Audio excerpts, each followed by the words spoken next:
I just heard that Libération put an article with the title "Ferrara in Heaven." Heaven or hell. So, would your personal heaven be populated by lots of almost naked girls? I'll tell you one. I get, I think one will do it.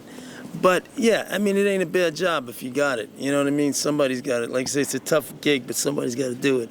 I mean, listen, Willem likes chicks. I mean, he's not acting happy. He's happy. That's a happy guy.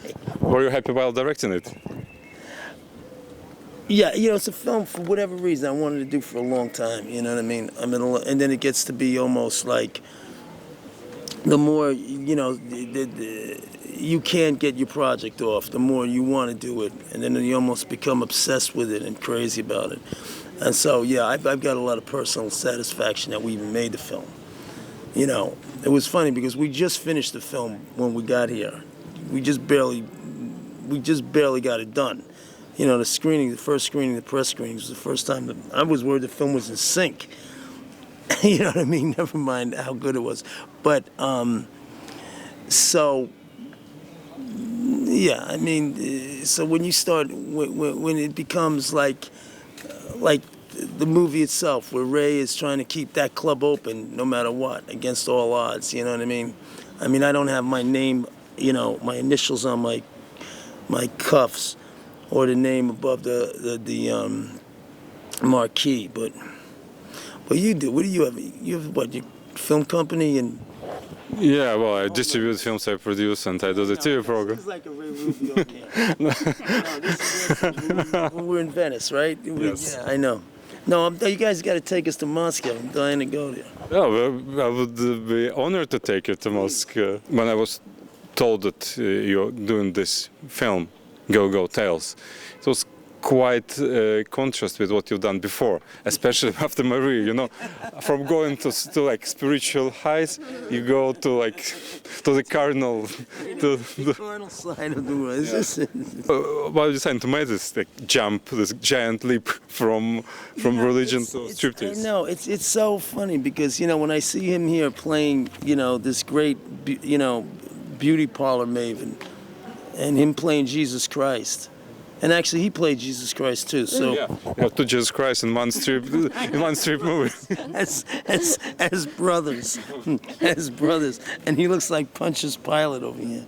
Yeah, he's great. Oh, he's a great actor. No, I know. We wanted to work with him. So no, it's such an opportunity because we wanted to work with him so bad for so long that and her too. Anita Pallenberg, from Performance, right? She is Keith Richards' first wife. Did you know that? Oh, really? I didn't know that. Yeah, that's who she is. Right. It's too bad. Keith's mother just died, or else she would have been here. Look at the faces he's making. Who's this? No, she's Russian. Yeah, she's Russian. Yeah, no, they had the Russian twins. She looked Russian to me. Yeah. She's Russian. I thought she might be Russian, but probably in every strip joint everywhere in the world you'll find one Russian girl. Yeah, no, absolutely. But she has her twin sister. They were the contortionists. And she's from. She's Russian too. She's Russian too, the magician. No, it's actually you got to take the film because it's like. So you said that you was obsessed with the idea of making this film for a long time. So what attracted you to this idea? It's funny because I had this idea when it came about when Mary, when I had the idea for Mary. So I don't know what it was. From being in that place, from the idea of going to a club where you have all this sexuality, only you can't touch the girls. You know what I mean? It's such an odd place to go, but it was so funny last night driving around Cannes. I felt like I was in the movie, being on the street. Everybody in their tuxedos. You know what I mean? Every drink, 50 euros for a bottle of soda. For a can of Coca-Cola is 35 euros. Special. I should go to Moscow. I know. Now, my friend just came back from them, Frankie. It's like, no, I'm telling them, they got to take us there. No, I've been dying to go there, really. Well, You said that Willem was happy while making this film. Were you happy while working on the set on this film? Not at all. Why not? It was really tough working in such intense moments and long days and working so closely with Abel where the days never end. I mean, 8 o'clock, everyone left Chinichita, but I was with Abel all night long, so we were just discussing. It was good, but it was intense. Yeah, it was the first time her and I worked together, so Yeah. it was like a dream. You're talking about heaven and hell. You know what I mean? It's like she's So what- pretty tough when, you know. Okay, I can understand why it would be heaven. What was the hellish part of it? I don't know what made it so crazy. You know, it was like really.